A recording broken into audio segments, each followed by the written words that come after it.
পৃথিবীর one of the largest ship breaking industry কিন্তু বাংলাদেশে। এটা হয়তো আমরা অনেকেই জানি না।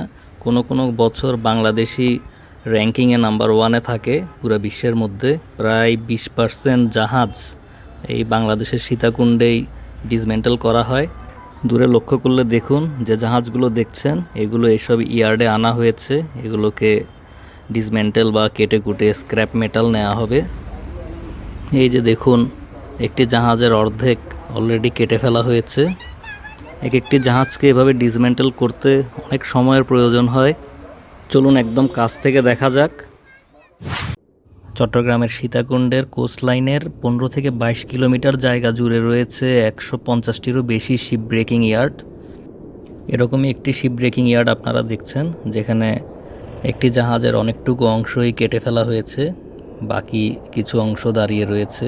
এই যে দেখুন, এসব জাহাজ থেকে প্রাপ্ত স্টিল চলে যায় রিরোলিং মিলগুলোতে এবং দেশের প্রায় 50 থেকে 70% স্টিলের ডিমান্ড এখান থেকে পূরণ করা হয়। এছাড়াও জাহাজের মধ্যকার যে পাম্প, মোটর এবং অন্যান্য যে মেশিনারি রয়েছে, এগুলো আপনার বিভিন্ন ইন্ডাস্ট্রিতে ব্যবহৃত হয়। ওই যে দেখুন, একটি এলএনজি ভেসেল, যেটাকে আসলে এখন কাটা শুরু হয়েছে। অনেক দূর থেকে এসব জাহাজের আসলে বিশালতা বোঝা যায় না। এই যে দেখুন, এখানে মানুষগুলো যে দাঁড়িয়ে আছে, এই সাপেক্ষে আপনারা তুলনা করে অন্তত বুঝতে পারবেন এক একটি জাহাজ আসলে কত বড়। ওই যে দূরে দেখুন, মানুষ কাজ করছে। এক একটি জাহাজ আসলে কাটতে অনেক সময় লাগে, কোনো কোনো সময় 1-2 মাস 3 মাসও লেগে যায়। জাহাজের সাইজের উপর ডিপেন্ড করে এবং অন্যান্য আরও টেকনিক্যাল কিছু ব্যাপার রয়েছে। আর বাংলাদেশে শিপ ব্রেকিং ইন্ডাস্ট্রি গড়ে ওঠা আসলে কোনো প্ল্যান ঘটনা ছিল না, এটা একটা অ্যাক্সিডেন্টাল ঘটনাই বলা চলে। মুক্তিযুদ্ধেরও আগে 1960 সালে একটি গ্রিক জাহাজ, নাম হচ্ছে এমভি আলপাইন, যেটা সাইক্লোনের কারণে সীতাকুণ্ডের উপকূলে এসে আটকে যায় এবং বছরের পর বছর ধরে সেখানেই পড়ে থাকে।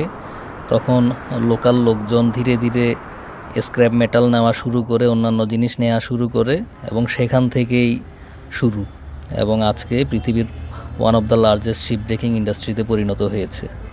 আমরা মেরিন অফিসার, মেরিন ইঞ্জিনিয়াররা জাহাজ চালাই, আর এইসব জাহাজের শেষ গন্তব্যস্থল হচ্ছে এই শিপ ব্রেকিং ইয়ার্ড। ভাটিয়ারিতে শিপ ব্রেকিং ইয়ার্ডের অপোজিটেই রয়েছে এই যে বাংলাদেশ মিলিটারি একাডেমি। এই বিল্ডিংটি আপনারা অনেকেই দেখেছেন, ভাটিয়ারি সানসেট পয়েন্ট থেকে খুব সুন্দরভাবে দেখা যায়। আর পাহাড়ের উপরে চির উন্নত মমশির, এটা আপনারা হয়তো অনেকেই দেখে থাকবেন। আজকের ভিডিও এ পর্যন্তই। সবাই ভালো থাকবেন। আল্লাহ হাফেজ।